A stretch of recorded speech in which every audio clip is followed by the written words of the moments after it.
Yeah.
केले एका चिंतिता विठ्ठले,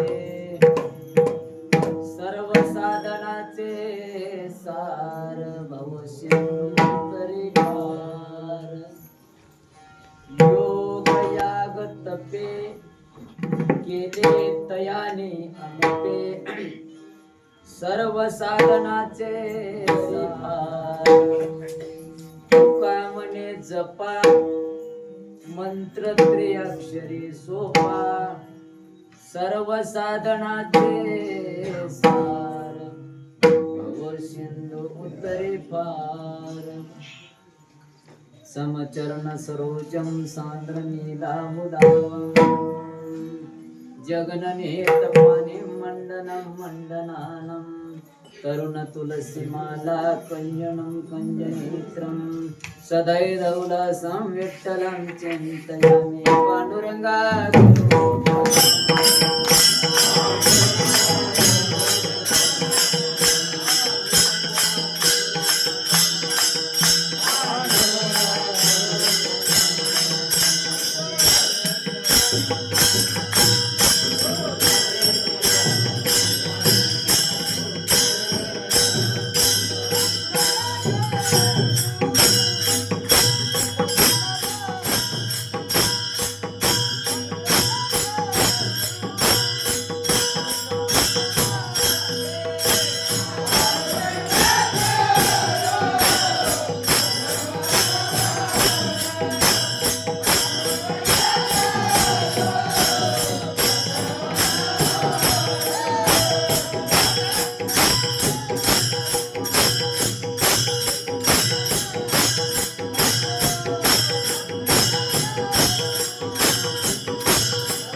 विस्तारू भावाची श्री संतांच्या माता चरणावरी साष्टांग सांग हे करी दंडवत विश्रांती पावलं सांभाळावं तरी वाढले अंतर प्रेम सुंदर शरण शरण जी हनुमंता तुम्हाला रामदत्ता काय भक्ती त्याच्या वाटा मज धावया सुवटा नम ज्ञानेश्वरा निवृत्ती उधारा सोपान देवा ओम नम ज्ञानेश्वरा करुणा करा दयाळा तुमचा अनुग्रह लादलो पावन झालो नमो सद्गुरु तुकया ज्ञान दीपा नमो सद्गुरु सच्चिदानंद रूपा नमो सद्गुरु भक्त कल्याण मूर्ती नमो भास्करा पूर्ण कीर्ती महायोग पीठे तते धीमरत्यामरं पुण्यलिकाय दातुं मुनीन्द्रा समागस्ते तिष्ठं तमानंद कन्नं ब्रह्मलिंगं भजे पांडुरंगं दयांची केली स्मरण होय सकळ विद्याचे अधिकरण त्याचे वंदो श्री चरण श्री गुरूंचे मी तरी बालक बोबडा बोली काका कुणा चुका पावले ते जोज करुणी माऊली रे जे देवी ते नमस्कार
अनंत ब्रह्मांडाचा नायक विश्वव्यापक जगाला निर्माण करणारा पालन करणारा पोषण करणारा मारणारा तारणारा देणारा घेणारा असा पांडुरंग परमात्मा आई साहेब रुक्मिणी बाई यांच्या महाद्वारामध्ये चालत असलेला अखंड हरिनाम सप्ता सत्यातील आज 9वा दिवस 9व्या दिवसाची कीर्तन रूपी सेवा माझ्यासारख्या पामराकडे आलेला आहे। आज कीर्तन रूपी सेवेकरता जो निवडलेला अभंग आहे श्री संत शिरोमणी जगतवंद्य जगद्भूषण जगद्गुरु तुकोबाराय यांचा 4 चरणाचा 4092 मधला सर्वांच्या पाठांतला सर्वांच्या परिचयातला सर्वांच्या कानपाठांतला असा हा उत्कृष्ट अभंग निवडलेला आहे। या अभंगामध्ये श्री संत शिरोमणी जगतवंद्य जगद्भूषण जगद्गुरु तुकोबाराय यांनी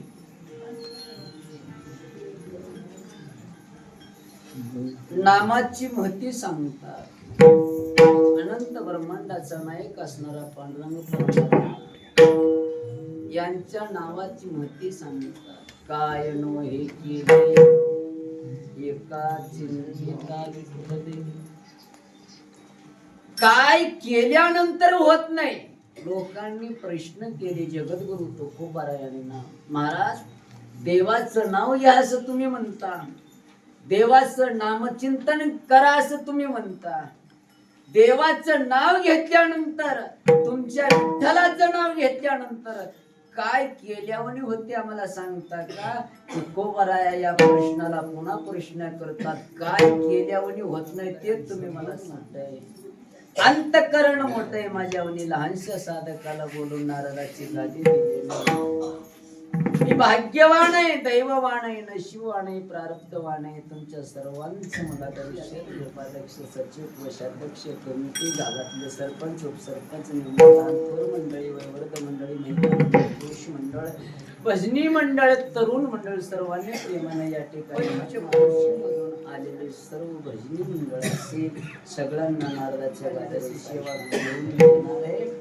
तसं बुद्धी देणारे साधू संत महात्म्यांचं जसं कृपाशीर्वाद झालेलं आहे, माझ्या गुरूंचा माझ्यावर जसं उपदेश झालेलं आहे, मी सोडवण्याच्या गावामध्ये परमार्थ भरपूर आहे आणि निष्ठावंत वारकरी आणि वैकुंठवासी असणारे गुरुवर्य धुंडपण दादासाहेबांचे निष्ठावंत असणारे साधक मंडळी गावामध्ये सगळ्यांना नारदाच्या गादीवरून साष्टांग प्रणिपात करतो आणि अभंगाचा चिंतन करण्याचा प्रयत्न करतो. या अभंगामध्ये जगद्गुरु तुकोबारायांनी विठ्ठलाच्या नावाची महती सांगितलेली आहे. जगतामध्ये भगवंताने दोन प्रकारचे लोक निर्माण केलेले आहे. दोन प्रकारचे लोक, एक आस्तिक म्हणतात, दोन नास्तिक म्हणतात. आस्तिक म्हणजे सप्ताह आवडणारा, पुराण ग्रंथ वेद शास्त्र आवडणारा, मंदिर आवडणारा, कीर्तन भजन आवडणारा आस्तिक आहे. ज्याला भजन आवडत नाही, ज्याला कीर्तन आवडत नाही, ज्याला पोथी पुराण आवडत नाही, ज्याला चांगलं काम आवडत नाहीये, त्याला नास्तिक म्हणतात. आणि दोघालाही निर्माण करणारा देवच आहे बरं का. नास्तिकाला निर्माण करणारा देवच आहे आणि आस्तिकालाही निर्माण करणारा देवच आहे. पण एकट्याला देव आवडत नाही आणि एकट्याला जीवापेक्षा जास्त देव आवडतो नव्हे. पण दोघांच्या मनामध्ये एक इच्छा निर्माण आहे. कशाची इच्छा आहे? काय नाही म्हणलं, देव माझ्याकडच यावं आणि देवाने माझ्याकडच राहावं. दोघालाही मनामध्ये इच्छा आहे. एकानं म्हणलं, महाराज कसं बोलतात तुम्ही? ज्याला मंदिर आवडत नाही, पोथी पुराण ग्रंथ वेद शास्त्र आवडत नाहीये, त्याला भजन कीर्तन आवडत नाहीये, त्याला देव यावं आणि मला भेटावं आणि माझ्याकडे राहावं कसं वाटल? ज्याला हे सगळं आवडणार आहे, त्याला वाटत असेल भेटावं, पण काहीच आवडणार नाही, त्याला कसं वाटल? हो बाबा, ज्याला भजनही आवडत नाही, कीर्तनही आवडत नाही, मंदिर आवडत नाही, पण त्याच्याही मनामध्ये इच्छा आहे देव माझ्याकडे यावं आणि माझ्याकडच राहावं. महाराज आम्हाला कळावं तसं बोला. चला, देव यावं राहू वाटत नसेल बाबा, पण नास्तिक लोकाला सुख नकोय का? मंदिर नकोय, सुख नकोय का? भजन नकोय, सुख नकोय का? नाशक्या माणसाला बी सुखाची गरज आहे. आतापर्यंत जगतामध्ये कोणीतरी देवाकडं असं मागणी केलेलं आहे का? देवा मला दुःख दे, मला संकट दे, मला त्रास होऊ दे. कोणीतरी मागितलं का? नास्तिकानेही मागितलं नाही, आस्तिकानेही मागितलं नाही, चांगलाही माणूस मागितला नाही, वाईटही माणूस मागितलं नाही. भजन कीर्तन नकोय त्याला, पण सुख नकोय का? सुखासाठी तळमळ करायला लागले. सुखासाठी करशी तळमळ, तळमळ चालू आहे बरं. सांगतात सुख पाहिजे, दुःख नकोय. आतापर्यंत दुःख देवाला कोणीच मागितलं नाही. एकानं म्हणलं, महाराज तुम्हाला पुराण माहित आहे का? ग्रंथ माहित आहे का? हो माहित आहे. मग पुराणामध्ये ग्रंथामध्ये देवाकडे दुःख मागणाऱ्यांची लिस्ट आहे. सांगितलं, कोणाची लिस्ट आहे सांगा? महाभारतामध्ये एका महिलेनं दुःख मागितले देवाला. रामायणामध्ये एका राजानं देवाला दुःख मागितलेलं आहे. नाव सगळ्यांना माहित आहे. महाभारतामध्ये कोण दुःख मागितले, कोणती माता, सगळ्यांना माहित आहे. अनंत ब्रह्मांडाचा नायक. पांडवांनी यज्ञ करत असताना पांडवाचे सगळे चालते यज्ञासाठी, सगळे चालते. सगळे कोण? सख्ये आलते आणि शत्रू आलते. 100 कौरव असणारे शत्रू होते. सख्ये कोण? अनंत ब्रह्मांडाचा नायक देव सुद्धा आलेला होता. नुसता एकटा देव आला नाही, देवासोबत सगळं परिवार घेऊन आलं. 16,108 बायका, एका बायकोला 10 मुलं आणि 1 मुलगी, 10 सुना आणि 1 जावाई. लिस्ट नंतर करा बरं का किती आहे गणगोत. देवाची बायका सांगतो 16,108 बायका, एका बायकोला 10 मुलं आणि 1 मुलगी. त्यांचे लग्न झाले. 10 सुना 1 जावाई. म्हणजे एका बायकोच्या माग किती? 22. तर 16,108 बायकाचं गणगोत किती? सगळे चालते तिथं. तिथं आल्याच्या नंतर यज्ञ भरपूर झालं. यज्ञ पूर्णता झाल्याच्या नंतर भगवंतानी निघाले. भगवंत निघाले जात असतात. तसं तर भगवंतानी कधी दूर गेलेच नाही. सतत असणारे पांडवाकडं देव होतेच. एकानं म्हणलं कोण सांगितलं? आम्हाला ज्ञानोबरायांनी सांगितलं. कुठं सांगितलं? हरिपाठामध्ये सांगितलं. द्वारकेचा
नाईक त्यांच्याकडे होतात.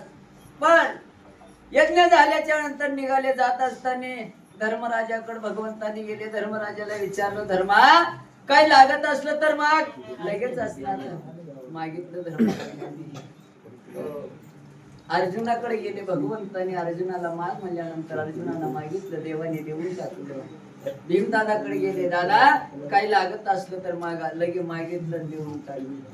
नकुल सहदेवाकडे भगवंतानी गेले. मागा म्हणल्यानंतर मागितलं, देऊन टाकलं. सुभद्राकडे गेले. ताई मी निघालोय, काय लागते का? मागितले सुभद्राई. देवाने दिलं. द्रौपदीकडे गेले भगवंताने. मी निघालोय, काय लागते का? द्रौपदीनेही मागितलं, देऊन टाकलं. आणि शेवटला भगवंताने कुंती मातेकडे गेले. गेल्याच्या नंतर, आत्या मी निघालोय, काही लागत असलं तर मागून घ्या. कुंती मातानं बोलायला लागले, कृष्णा, काना, कन्हैया, हे देवा काहीच लागत नाही रे बाबा. तू जाऊ जा सुखाने. आत्या मी सांगतो काहीतरी लागत असलं तर माग. नाही मला काही लागत नाही. लागत नाही? हो मला लागत नाही. मागणारे दुसरे त्यांच्याकडे जाऊन विचार. हो सगळ्याला विचारलो, सगळ्यांनी मला सांगितलं, सगळ्याला मी दिलो. तुझी बारी आहे, तुझा नंबर लागलेला आहे. आत्या माग. नाही बाबा मला काही लागत नाही, मी काही मागत मला काही गरज नाही. का मागत नाही आत्या? तर कुंती माता म्हणायला लागली, कृष्णा, काना, अरे मी जे मागतो ते तू मला देत नाही म्हणून मी तुला मागत. भगवंताने संकल्प सोडले. आत्या मी तुझा भातचा आहे असं समजून घेऊ नको. अनंत ब्रह्मांडाचा नायक, स्वयंपाक जगाला निर्माण करणारा, पालन करणारा, पोषण करणारा, मारणारा, तारणारा, देणारा, घेणारा देव आहे. माझ्याशिवाय काही चालत नाही. मी चालविला सूर्य चाले, मी बोलविला वेद बोले, मी हलविला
सूर्याशी चालणे तुझ्या वळे वृक्षाचे पान आले ज्याची सत्ता राहिली अंतामर होते.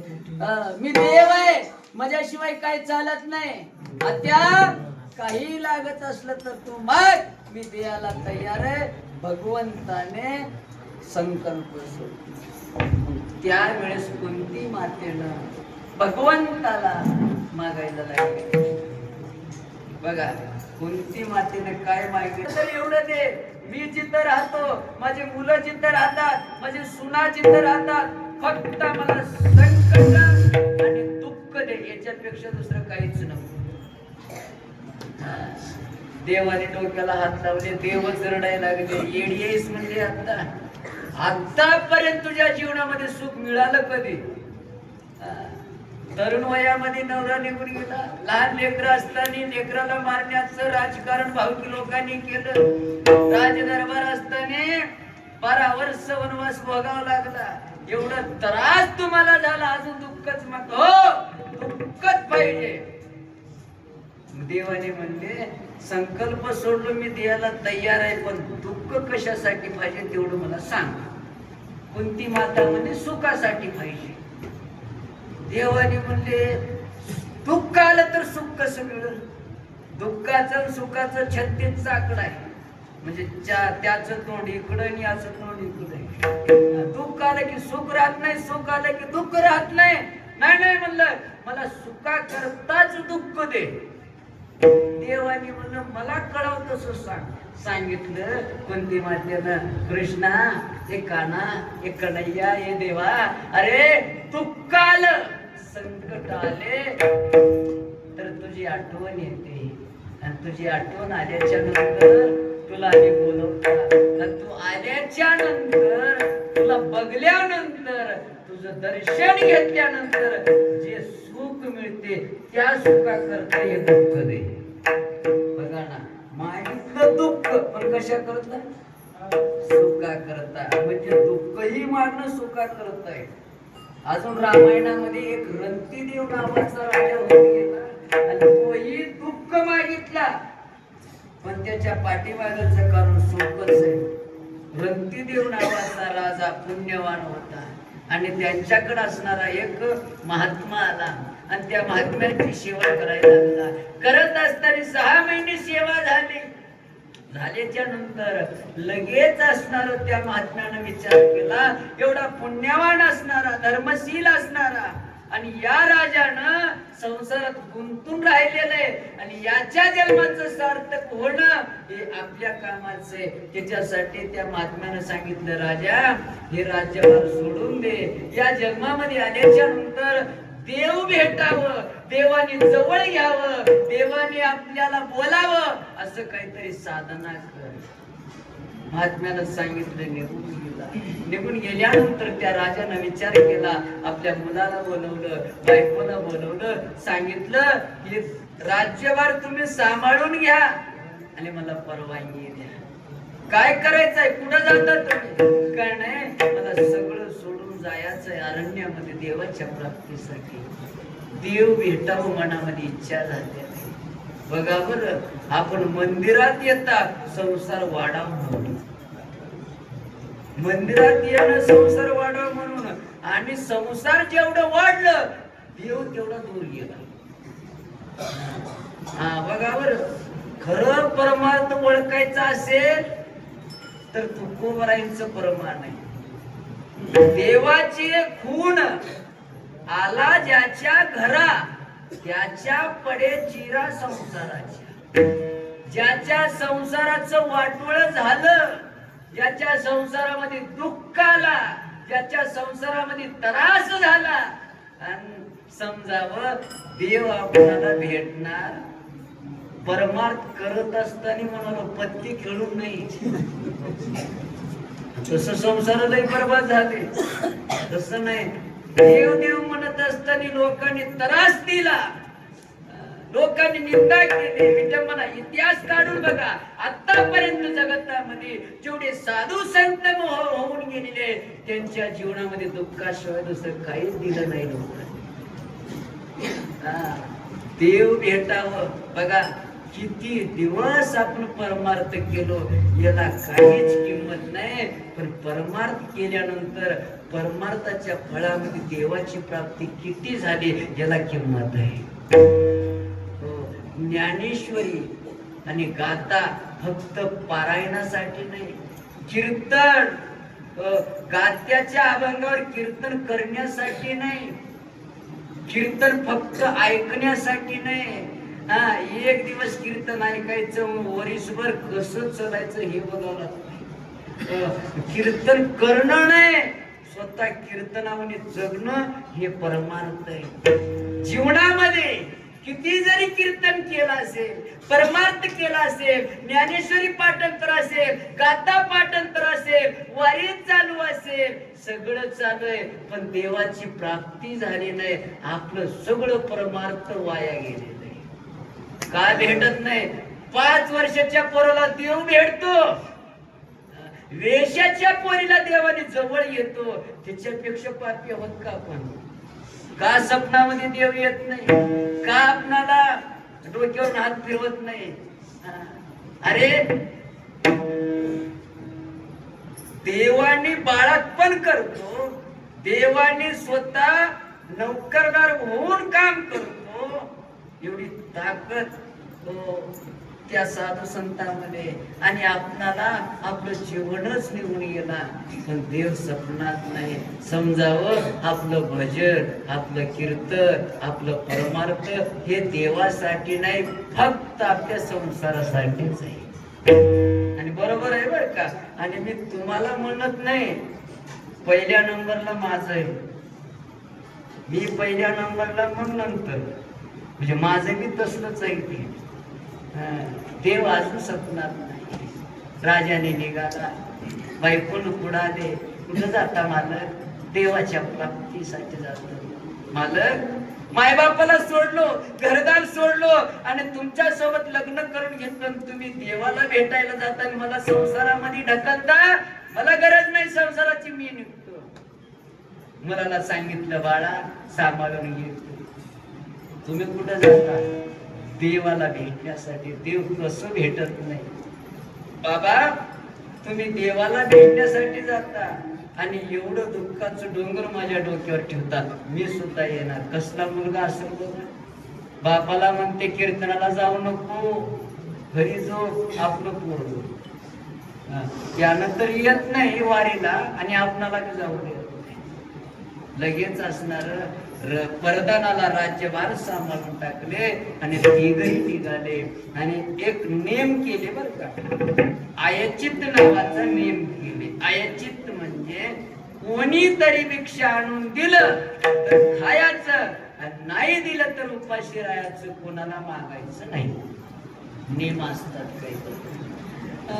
काही लोकांनी पुण्यवान राजा आहे गावातून भिक्षा आणून देते करता करता करता एक 6 महिने निघून गेले. 6 महिने झाल्याच्या नंतर त्या राजाकडे कोणी जायला तयार नाही. दिलं तर खायचं, नाही तर उपाशी राहायचं. 1 दिवस उपाशी राहिले, 2 दिवस राहिले, 3 दिवस राहिले, 48 दिवस राजा उपाशी राहिला, पण पाणी सुद्धा दिलं नाही. आणि त्याच मार्गाने एक शेतकरी जात होता आणि बघितलं एक भाकर असणार राजाला दिलं आणि त्या राजाने 4 भाग केले. एक मला, एक बायकोला, एक मुलाला, एक अतिथीला 4 भाग केले. केल्यानंतर तेवढ्यामध्ये एक महात्माला, राजा भूक लागली, काय मिळालं का? 48 दिवसापासून कोण आलाच नाहीये, आज माझ्याकडे भाकर आहे, जेवण आहे. एक महात्माला बरं झालं, ते चतकोर भाकर दिलं. ए राजा, अरे चतकोर भाकर काय होणार मला? 3 दिवसापासून उपाशी आहे, अजून थोडं दे. आपल्या नावाला आलेली चतकोर भाकर देऊन टाक. महात्म्यानं खाल्ला आणि आशीर्वाद दिला, निघून गेला. आणि पुन्हा दुसरा एक महात्मा आला, पुराण भिक्षा देही माई. बायकोला सांगितलं माझ्याकडे काही नाही, महात्माला भूक लागली म्हणे, देतोस का? बायकोच्या वाट्याला आलेलं चतकोर भाकर देऊन टाकलं. महात्मा खाल्ला, पाणी पिऊन आशीर्वाद देऊन निघून गेला. पुन्हा काही वेळानं पुन्हा एक महात्माला कुराड भिक्षा मुलाला सांगितलं, बाळा काहीतरी मिळेल का रे? तुला चतुर भाकर दिलं पण महात्मा जेवण मागते, देतोस का बाळा? पोरानं म्हणलं माय बाबा, आणि तुम्ही उपाशी राहून जर मी जेवलो मला नरकात सुद्धा जागा मिळणार नाही. मुलानं सुद्धा देऊन टाकलं. पुन्हा 48 दिवस उपाशी, पुन्हा तिघही उपाशी. आणि 3 महात्मे झाडाखाली गेले, पुन्हा परत आले. आल्याच्या नंतर हे राजा बाहेर निघ. राजा बाहेर आला. आल्याच्या नंतर बघितलं कोण आम्ही माहित आहे का? हो म्हणलं आमच्याकडे आता तुम्ही चतुर भाकर खाऊन गेला. अरे आम्ही साधू संत नाही, आम्ही देव होता, ब्रह्मा विष्णू महेश. तुझं परीक्षा पाहण्यासाठी आम्ही आलो, पण परीक्षामध्ये पास झालेला आहे. राजा काय लागते मग मी द्यायला तयार आहे. पार्या लागते का? राज्यभार लागते का? अरे आयुष्य लागते का? काय लागते तू मग मी द्यायला तयार आहे. तेवढ्यामध्ये राजाने म्हणलं तो देव भेटावं साधना केलो, 48 दिवसामध्ये तुमची प्राप्ती झाली, मला दुसरं लागत नाही. मग अरे आम्ही ब्रह्म विष्णू महेश काय लागत ते मान मी द्यायला तयार आहे. आणि तेवढ्यामध्ये त्या राजाने मागितलं देवा देयाची इच्छा असेल तर एवढं द्या. या जगतामध्ये जेवढे जीव आहेत आणि त्या जीवाला जेवढं दुःख आहे सगळं दुःख मला द्या आणि माझं सुख जगाला देऊन टाका. असं कोण म्हणतात का? मला शेजारच्यानं बंगला बांधलं तर आपल्याला बघू वाटत. सोयाबीन जास्त निघाले, त्यानं इंडी काय घेतला, 4 व्हीलर घेतलं, याच पोट दुखलंच, त्याला इलाजच नाही. देवानी म्हणलं येड्या, राजा असून 48 दिवसापासून उपाशी आहे तू, अजून तू दुःख मागतोस? हो. अरे तू कशाला मागतोस? राजाने म्हणलं सुखासाठीच मागतो. अरे सगळ्याचं दुःख तुझ्या पदरात पडल्यावर तुला कसं सुख मिळेल? राजाने सांगितलं जगतामध्ये जीव सगळे सुखी झालं आणि त्यांच्या चेहऱ्याकडे बघल्यानंतर मला सुख मिळते, त्याच्यासाठी त्याचं दुःख मला द्या. बघा दुःख मागितलं राजाने सुखा करता, कोणती मातेनं दुःख मागितलं सुखा करता. चला आता पुढचा मुद्दा असा आहे, सगळ्याला सुखच पाहिजे, दुःख नको. नास्तिकालाही आस्तिकाला. मग जगतामध्ये सुखी कोण आहे? राजा दुखिया, प्रजा दुखिया, सुखिया कोई नाही. जो देखे सो दुखिया बाबा. सगळे सुखी होत का नाही? उग वाढते त्यानं सुखी असेल, यानं सुखी असेल. कोणी त्याला खायला आहे त्यालाही दुखी आहे, ज्याला खायला नाही त्यानं बी दुखी. रडत असताना विचारलं बाबा का रडता तुम्ही? काय दुःख आहे तुम्हाला? का रडता? काय सांगा म्हणलं. काय खायला नाही का? नाही महाराज म्हणलं 50 एकर जमीन आहे, खायला काहीच कमी नाही, पण खाणारा घरामध्ये कोणी बी नाही, काय करा? बरं दुसऱ्याला विचारलं तुम्ही का रडता? तुम्हाला खाणारे नाहीत का घरामध्ये? 6 मुलं आहेत, मग का रडता? खायला काय नाही मला. याला खाणारे नाहीत त्याला खायला नाही. तिसऱ्याला विचारलं तुम्ही का रडता? खायला नाही का? खाणारे नाहीत का? नाहीत म्हणा, मला 5 मुलं आहेत. मग खायला भरपूर 100 एकर जमीन आहे, बंगला आहे, सगळंच आहे. मग रडायला काय झालं? 5 मुलं आहेत, एकटा बी जवळ घेईना. डॉक्टर म्हणते मधव्याकडे जा, मधव्यानं म्हणते थोरल्याकडे जा, सगळे म्हणतात जिथं शब्द आहे तिथं जा, फुकट भेटते. तिन्ही संतान आहे, संपत्ती आहे, पालन पोषण करणार नाही. चौथ्याला विचारलं तुम्ही का रडता? काय दुःख आहे? मुलं बाळा पोषत नाही का? हो मला मुलं आहेत, त्यांनी पोषण करतात आणि ऐकतात, संपत्ती भरपूर आहे, 200 एकर जमीन आहे. आताही माझ्या हातामध्ये चाव्या आहेत. सुनबाई पगार झाली की माझ्या हातात देते, मुलगा पगार माझ्या हातात देते, माझ्या शब्दाच्या पलीकडे जात नाही. मग रडायला काय झालं तुला? सांगितलं परवा मी बालकीला गेलो, डॉक्टर सांगितलं गोड खाऊ नको, आंबट खाऊ नको, तिखट खाऊ नको, माती खाऊ का? चहा पिऊ नको, दूध पिऊ नको, डिकॉशन पिऊ नको, गरम पाणी पिऊ नको, थंड पाणी पिऊ नको, फिल्टर पाणी पिऊ नको, राखेल पिऊ का फेकू नको. शरीर साथ येत नाही, सगळे दुःखी होतात, सगळे दुःखी. मग सुखी कोण आहे? माझ्या पांडुरंगा.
एकटा देव सुखे बर का, साधू संत महात्मे सुखे, दुसरे कोणी सुखे.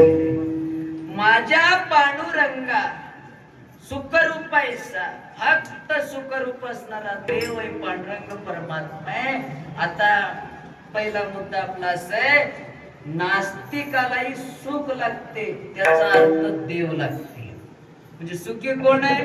देव आहे. सुख लागते याचा अर्थ त्यालाही देव लागते.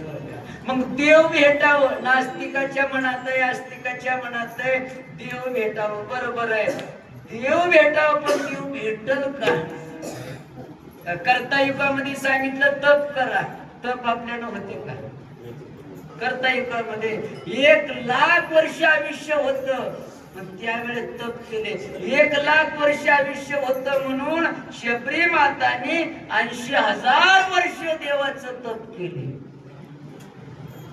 2 तास उभं राहणं होत नाही आपण. 80,000 वर्ष तप केले. देव भेट, देव भेट, देव भेट. काय परमार्थ असत, किती टोकापर्यंत गेलेलं परमार्थ असत. कृतायुग संपला, तीर्थयुगाला आल्याच्या नंतर एक शून्य कमी झालं.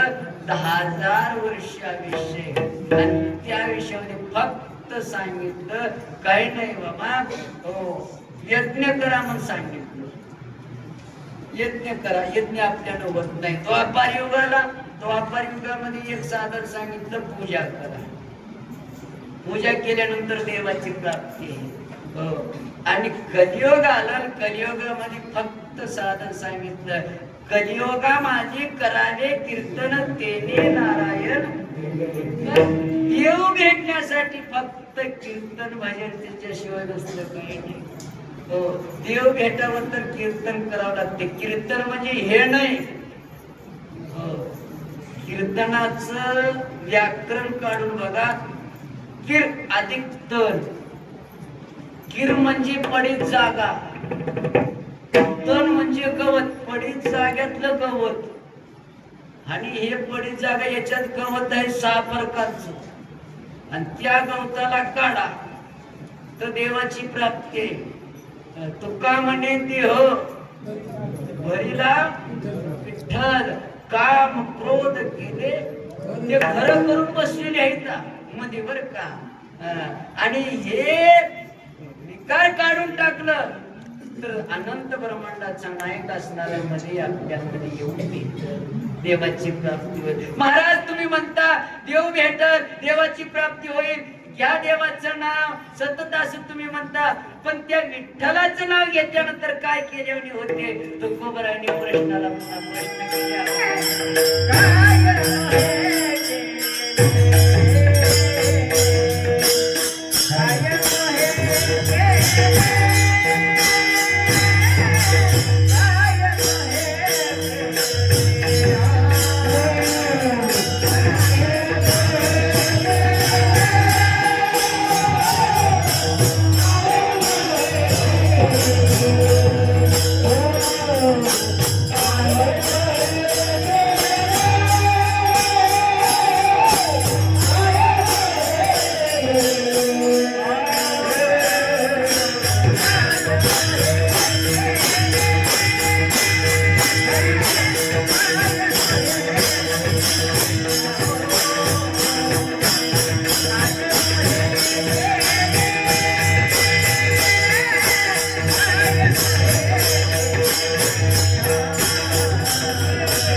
चिंतिता विठ्ठले काय केल्याने होत नाही बाबा माझ्या देवाचं नाव घ्या असं जगद्गुरु तुकोबरायांनी सांगतात आणि देवाच्या नावात एवढी ताकद आहे सांगता येत नाही नामाच्या चिंतने 12 वाटा पळते विघ्ने नाम घेता वाया गेला ऐसा कोण ऐकिला नामा प्रत्ये साधन नाही नामाशिवाय साधन दुसरं नाहीच देवाचं नाव आपल्याला तारणार आहे बरोबर आहे देवाचंच नाव का असं सांगितलं देवाचं नाव याच्यासाठी घ्या बाबा देवाच्या नावावर देवाच्या शत्रूचा बी विश्वास होता सगळ्यांना रामायण माहित आहे सगळ्यांना सांगायला लागले रावणजी काय झालं आम्हाला तुमच्या पार्टीमध्ये राहायचं नाही काय कमी पडलं रे बाबा पार्टी सोडायला काय झालं तुम्हाला काय पाहिजे ते सांगा की द्यायला तयार आहे नाही म्हणलं आम्हाला लयच भीती वाटायला लागली कशाची भीती आहे काय कमी आहे तुम्हाला नाही म्हणलं आम्हाला राहायचं अरे झालं तर काय नाही म्हणलं तुमच्या समोरचा शत्रू असणारा तुमच्यापेक्षा फार बलवान आहे किती बलवान आहे 18 पद्मवान 56 कोटी माकडं 72 कोटी असवलं त्यांच्याकडे इथे राहून म्हणलं येडे आहोत का रे वानेरन माकडं असवलं त्यांचं मोठेपणा सांगता अरे 56 युगाचं आयुष्य मला तीर्थ करता द्वापर कली तीर्था करता द्वापर कलियुगाचं आयुष्य 4,32,000 वर्षाचं आयुष्य द्वापर युगाचं आयुष्य 8,64,000 वर्षाचं आयुष्य कर्ता युगाचं आयुष्य 12,24,000 वर्षाचं आयुष्य तीर्थ युगाचं आयुष्य 17,42,000 वर्षाचं आयुष्य 56 युगाचं आयुष्य मला 80,000 बायका 1,00,000 पोरं 1,25,000 नातू 1,25,000 पंतू 70 कोटी घरे शुद्ध कांचनाची 7 लक्ष घरे काचेची 7 लक्ष घरे तांब्याची पुरी लंका सोन्याची अरे 33 कोटी देव माझ्याकडे नोकरी करतात बिन पगारीचं वाऱ्या देवानं झाडून काढतो पावसानं सडा सारवण करतो अग्निदेवानं स्वयंपाक करतो सटवीनं बाळपण करतो ब्रह्मदेवानं पंचांग सांगतो गणपती बाप्पानं फुलं आणून देतो एवढी ताकद माझ्याकडे वानराचं मोठेपणा सांगता आम्हाला माहित आहे अरे कैलासाला हलवायची ताकद माझ्याकडे मला माहित आहे पण राजा तुमच्या समोरचा शत्रू तुमच्यापेक्षा फार बलवान आहे याच्यासाठी म्हणतो ते वानरच आहेत माकडच आहेत पण त्यांनी समुद्रावर दगडाचं शेतू बांधून यायला लागले त्यांच्या हाताने दगड बुडालाच नाही रावण म्हणला मी तेवढा काय येडा दिसतो का आण बरं दगड माझ्या हाताने कसं बुडल नको म्हणजे उगो म्हणाला का खरं बघू तर बघतो आण मोठा दगड रावण घेतला पाण्यात गेला मध्ये गेला आणि त्या दगडाला एक मंत्र म्हणलं पाण्यात सोडलं ते बुडालं नाही दगड ते तरलं सगळे म्हणले सैन्य वा आपला बी रावण बलवान आहे सगळ्यांनी म्हणले राजा रावण की जय म्हणले जय आपण त्या जातीचे आनंद वाटला मंदोदरीला कळालं मंदोदरीनं म्हणली मालक काय की तुमच्या हाताने दगड बुडालं नाही हो कसं बुडते माझ्याकडे काय ताकद नाही मला माहित नाही तुमच्याकडे ताकद किती आहे पण दगड बुडालं नाही कस काय दगडाला मी मध्ये नेलो मंत्र सांगितलं मंत्र म्हणल्याबरोबर दगड टाकलो मंत्र कोणतं होतं मला सांगा की रावण म्हणला तुला सांगलो तू गावाला सांगतोस त्याच्यासाठी नाही सांगा व तुला रावण म्हणला मंदोदरी तुला म्हणून सांगालो तू कुणाला सांगू नको. त्या दगडाला म्हणलो हे दगडा तू जर पाण्यात बुडालास तुला रामाच्या नावाची शपथ आहे म्हणून दगड टाकलो ते बुडालं नाही. मंदोदरी मध्ये दगडाला अक्कल आलं. अजून तुम्हाला कळालं एवढी ताकद नाही. देवापेक्षाही देवाच्या नावामध्ये फार मोठी ताकद आहे. स्वतः भगवंताने सगळे झोपल्यानंतर समुद्राच्या किनारपट्टीवर गेले, तिकडे इकडे बघितलं. रात्री 12 वाजता आपल्या नावानं दगड बुडाले नाहीत, पर्वत बुडाले नाहीत. आपण टाकून बघा बारीक दगड घेतले टाकले बरोबर टप म्हणलं बुडालं. बरं झालं कोण बघितलं नाही. दुसरं दगड घेतले, दुसरंही टाकले ते बी बुडालं. तिसरं टाकले ते बी बुडालं. तिसरं बुडाल्यानंतर टाळीचा आवाज आला. कोण आहे रे? कोण बाजूला बसलाय? बरं एका झाडावर माकडाचं पिल्लू बसवतं. टन म्हणे उडालं उडालं. देवाने म्हणलं हनुमंता कधी आलास रे? देवा पहिल्याच खड्याला येऊन बसलो. पहिल्याच हो म्हणलं पहिल्याच खड्याला. हनुमंता अरे माझ्या नावानं पर्वत बुडाले नाही, दगड बुडाले नाहीत आणि मी टाकल्यानंतर बारीक बारीक दगड बुडायला लागले. देवा सांगू का तुमच्या नावात किती ताकद आहे हे तुम्हाला सुद्धा माहिती नाही. तुझ्या नामाचा महिमा तुझं कळेल कशा. एवढी ताकद देवाच्या नावामध्ये असते. बघा रावणानं सगळ्याला सांगितलं माझ्या शत्रूचं कोण जर एखादा नाव घेतलं तर त्यांना फाशीला देण्यात येईल. एकटा उठला. राजा आम्हाला सांगू नका. अगं तुमच्या घरामध्ये सांगा. कोण? तुमचा भाऊच भजन करतो रामाचं नाव, आम्हाला काय सांगता तुम्ही? नुसतं नाही, विभीषणानं घरावर नाव लिहून ठेवलेलं आहे तुमच्या शत्रूचं. जाऊन बघा. रावणाला राग आला. रावणाला थाटानं पळत गेलो. बघल्यानंतर काय विभीषणाच्या दारावर नाव लिहिलेलं होतं. एकीकडे रा आणि एकीकडे म असं राम लिहिलेलं. राग ए विभीषण बाहेर ये. आलं पडत. दादा काय झालं? कस का आलात तुम्ही? मला बोलवायचं, तुम्ही मोठे आहात, काय कारण आहे? कशासाठी आला सांगा ना. अरे या नगरामध्ये असणाऱ्या सगळ्या लोकांनी तुझ्यावर आक्षेप घेतलेला आहे. काय काय पाप झालं? इकडे ये बरं. आलो. हे काय लिहिलेलं आहे वाचव. विभीषणानं गोड उत्तर दिलं. दादा मला तर वाचवता येते, मी तर वाचतो पण माझ्या मनामध्ये तुम्ही वाचा. कळालंय का नाही मराठी? तुम्ही वाचा. रावण म्हणला मला वाचायचं नाही. विभीषण म्हणला दादा मी तर वाचतो, मला तर वाचायचं आहे पण माझ्या मनामध्ये इच्छा आहे तुम्ही वाचा. रावण म्हणला मला वाचायचं नाही म्हणून मी वाचच ना. विभीषण मनात म्हणलं मर मी काय करू. दादा तुम्ही माझे गुरु आहात, दादा आहात, तिच्यासाठी तुमचं दर्शन घ्यावं पण दर्शन होत नाही म्हणून तुमचं वहिनीचं नाव लिहून ठेवलं. माझं वहिनीचं सांग बरं कसं? तुमचं नाव काय? रावण. रावण मधलं रा लिहून. वहिनीचं नाव काय? मंदोदरी. मंदोदरी मधलं म लिहून. रावण म्हणला शाबास, सगळ्याच्या घरावर असंच लिहायला. देवाच्या नावात फार ताकद आहे, फार ताकद आहे. म्हणून तुकोबराय म्हणतात देवाचं नाव आणि देवाचं नाव घेतल्यानंतर काय केल्याने होत नाही, सगळंच केल्याने होते. आणि देवाच्या नावाशिवाय सगळ्या साधनाचं सार आहे आणि तेच असणार या संसार सागरातून पलीकडून घेतो. अभंगाचे दुसरे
तुम्ही स्वर्गाला जाऊन बघा.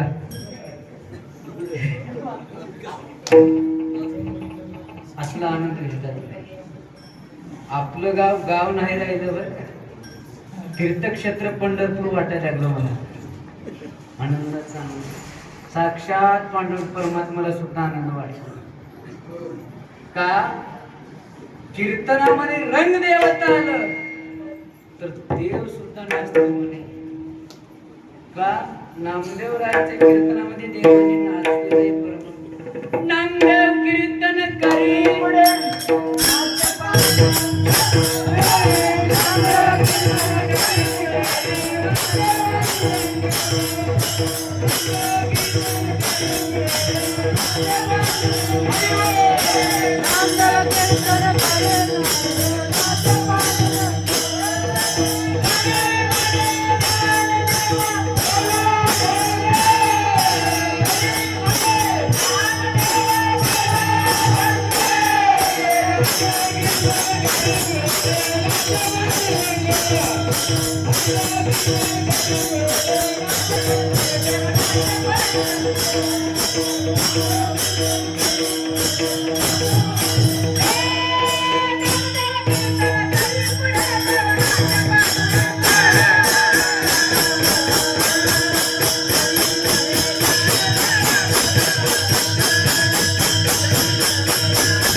सावध होई देवा ऐसे कीर्तनामध्ये एवढा आनंद असतो. ते जगद्गुरु तुकोबराय सांगतात, बाबा देवाच्या नावात एवढी ताकद आहे. सगळ्या साधनाचं सार म्हणजे देवाचं नाव आहे. आणि भवसिंधू उतरी फार, भवसागरामधून पलीकड जाण्यासाठी, या संसार सागरामधून पलीकड जाण्यासाठी देवाच्या नावाशिवाय गत्यंतर नाही. विठ्ठल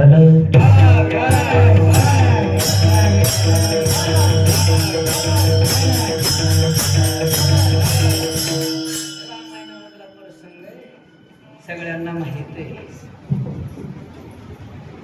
बघा, देवाचं नाव घेत असताना चिंतने चिंतने तद्रूपता, चिंतन करत असताना देवमय होऊन जातात.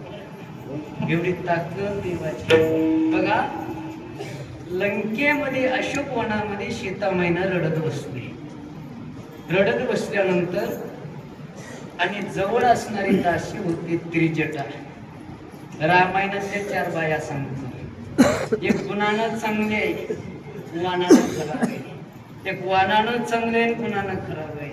एक गुणानंही चांगली नाही, वानानं चांगली नाही. आणि एक वानानंही चांगले, गुणानं चांगले. गुणानं चांगली, दिसायला चांगली, तिला सीता म्हणतात. गुणानं बी वाईट आणि रूपानं बी वाईट, तिला शूर्पणखा म्हणतात. दिसायला चांगली पण गुणानं वाईट, तिला कैकेयी म्हणतात. आणि दिसायला वाईट पण गुणानं चांगली, तिला त्रिजटा म्हणतात. आणि ती त्रिजटा जवळ आले, विचारायला लागले, काय झालं गे सीते, काय रडतोस? आता माझा देव, माझा राम माझ्या जवळ येणार नाही. काय येणार नाही? समुद्राच्या पलीकडे आलेला आहे आणि तुझा नवरा देव आहे. रावणाला मारणार, तुला नेणार नाही म्हणले. आता आमच्या नवरा बायकोची भेट होणार नाही. कशामुळं? ते झाड आहे ना, त्याच्यामुळे म्हणतो. झाडाला बघून म्हणायला बोलणार. त्या झाडाला बघून का रडायला लागले? त्या झाडापाशी किडा आहे बघ. मुलं बघितलं, त्या किड्याला बघून मला वाटायला लागलेलं आहे माझा नवरा आणि माझी दोघांची भेट होणार नाही. किड्याला बघून किड्याचं संबंध आणि तुझ्या नवऱ्याचं संबंध काय? अगं त्रिजटा, ती किडा नव्हती, ती आळी होती.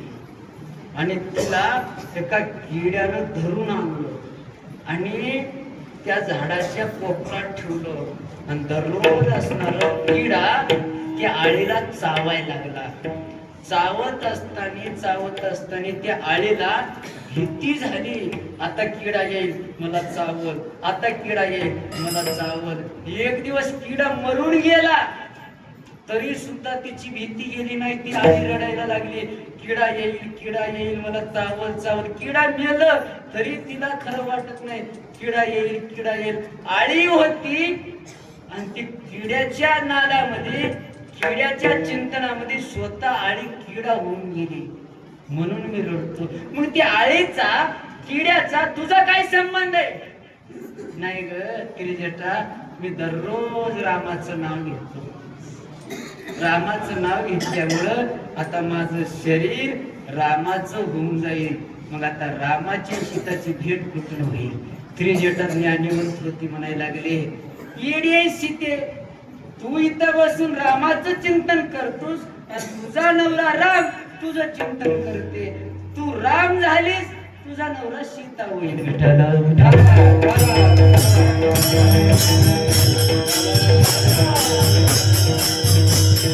ताकद असते देवाच्या नावामध्ये. स्वतः देव सुद्धा होऊ शकतो. आणि संसार बघा, रामायणामधला असा प्रसंग आहे.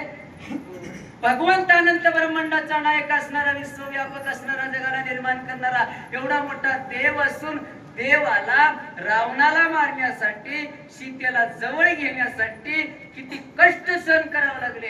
देव असून, राजा असून वनवासाला जावं लागलं. पायाला चप्पल नाही, एवढंच नाही, वनवासाला गेल्याच्या नंतर मैत्रीण कोणासोबत करावं लागतं? दोस्ताना, माकडे सोबत, अस्वला सोबत. बघा, स्वतः देव असून माकडा पशु प्राण्यासोबत दोस्ताना करावं लागतं. आता माकडाला वानराला जेवायचं कळत नाही. ते शक्तीमध्ये सांगतात बरं का, लखन गावाचे वाघ माहित असं गोड सांगतात ते प्रश्न. जनक राजाने रामाकडे आल्याच्या नंतर रामाला म्हणले, रामा तुम्ही सगळे वनवासाला जाऊन आलात, तुम्ही सगळ्यांनी आमच्याकडे जेवायला या. जेवायला कोण येत आहे? पण सगळे म्हणजे कोण? जेवढे वनवासाला गेलेत आणि काय तिघच गेलो नाही, तुमच्या सोबत जेवढे लोक वानर सेना होते सगळ्याला घेऊन या. देवाने सांगितलं, मामाश्री ते वानर माकडा केलं जेवायचं कसं कळते? नाही म्हणलं, त्यांनी सगळे होते म्हणून रावण मेला. माझी मुलगी रावणाच्या तावडीतून आली, सगळ्याला घेऊन या. रामाचं नाही इलाज आहे, सगळ्याला बोलवलं. 18 पद्म वानर, 56 कोटी माकडं, 72 कोटी सगळे आल्याच्या नंतर, चला रे बाबा कुठं जायचं देवा?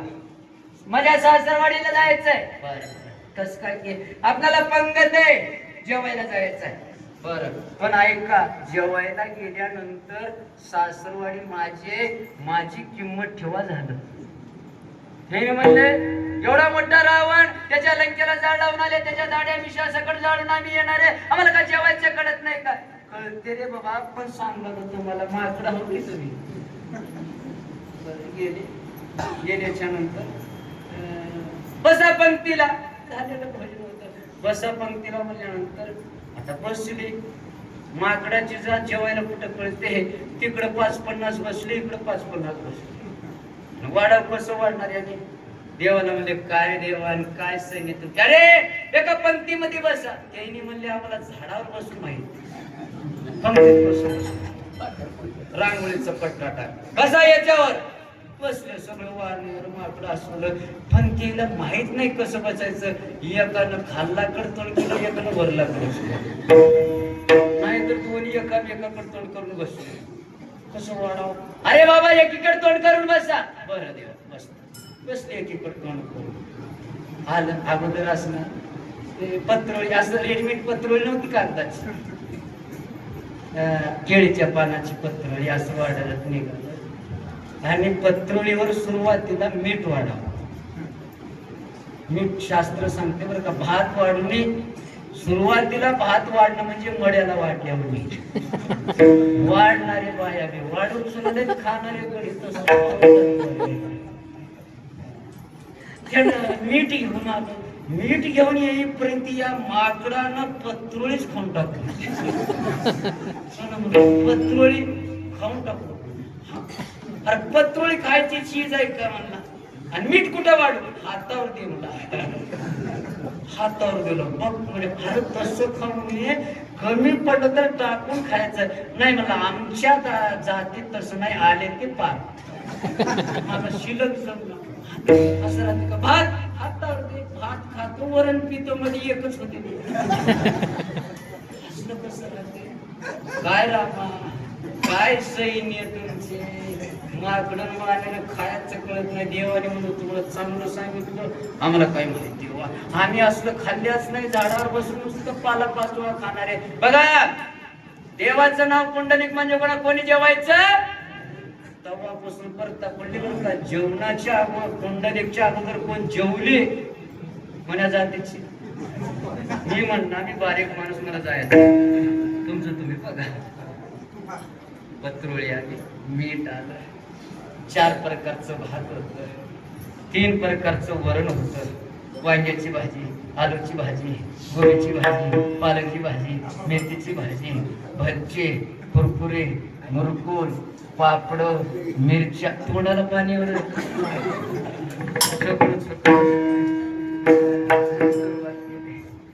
वदानी कवळ घेता नाम घ्या श्रीहरीचे, सजावण होते नाम घेता पुकारचे. जीवन करी जीवित वाढणं हे पूर्ण ब्रह्म, उदर वर्णे हे जाणीचे यज्ञ कर्म. पुंडलिका वरदारी विठ्ठल ज्ञानदेव. ते तुटल्यावर गेला माणसा. गोपलेले पडत येतील सुटाळे.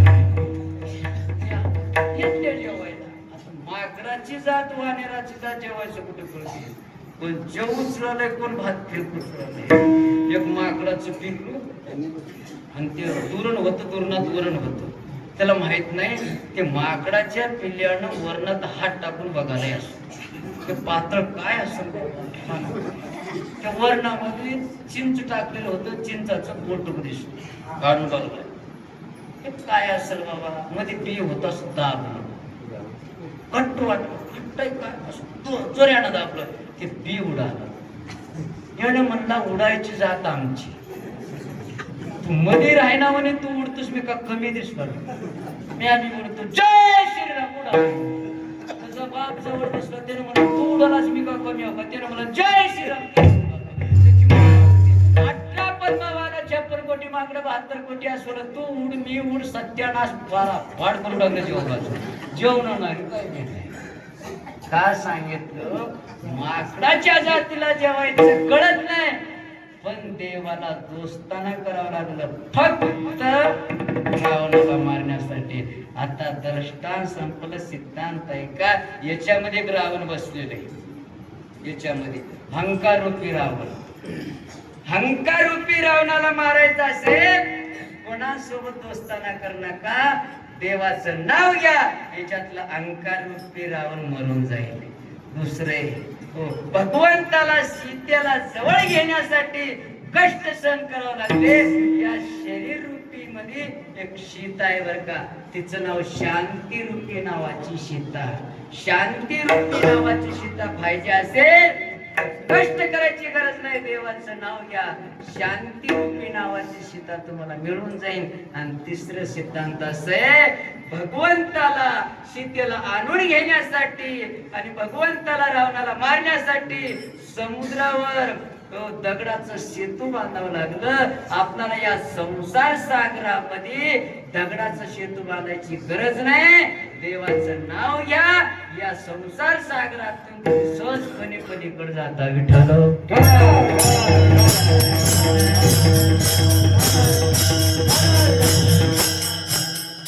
सिंधू उत्तरी फार महाराज देवाचं नाव घेतल्यानंतर हे संसार सागरातून पलीकडे जाता असं तुम्ही म्हणता पण देवाचं नाव घेतल्यानंतर काय केल्याने होते सांगतात सांगा तर सांगा महाराज महाराजांनी सांगतात 3 केल्याने होते काय काय केल्याने होते अभंगाच्या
योग याग तपे योग साधना केलेलं पुण्य, याग म्हणजे यज्ञ केलेलं पुण्य आणि तप केलेलं पुण्य आपल्या पदरात पडते. फक्त तुम्ही विठ्ठलाचं नाव घ्या, देवाचं नाव घ्या. चला 3 चरण झाले आणि राहिलं सांगता बरोबर आहे, पण तुम्ही देवाचं नाव सांगता हो, पण ते देवाचं नाव अवघड असेल. तुकोबाराय म्हणतात माझ्या देवाचं नाव अवघड नाहीये, फक्त माझ्या देवाच्या नावाला 3 अक्षर आहेत आणि ते तुम्ही सतत जप करा. अभंगाचं 4.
Thank you.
जपा मंत्र त्रिअक्षर तुकोबराय सांगतात 3 अक्षरे विठ्ठल आणि 1 नाव घेतलं तर 3 देवाचं नाव घेतलेलं पुण्य प्राप्त होते.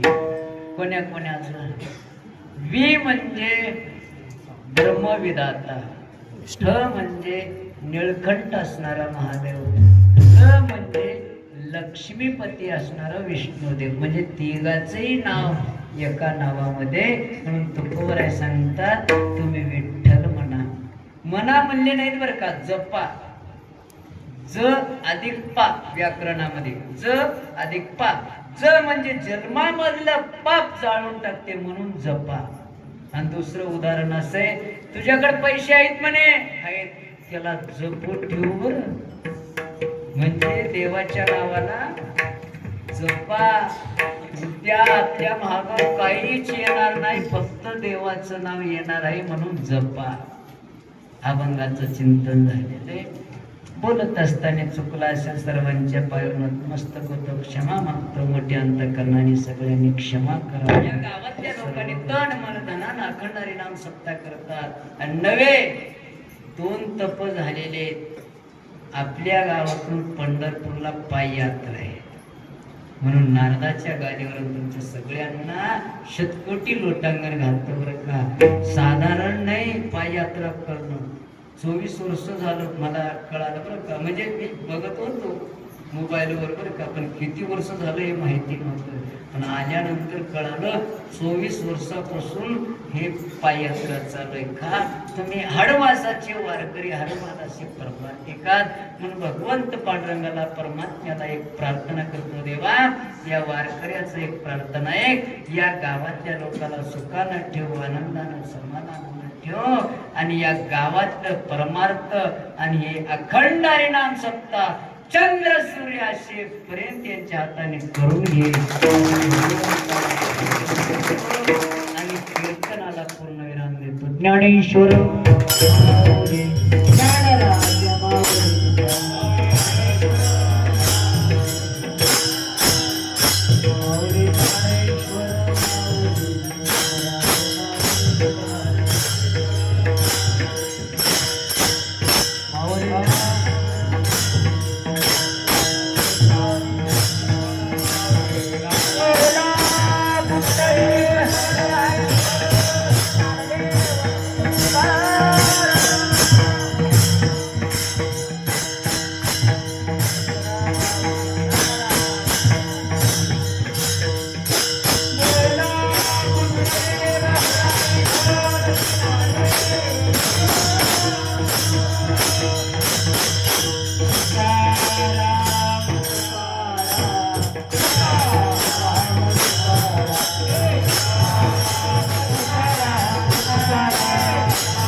आहे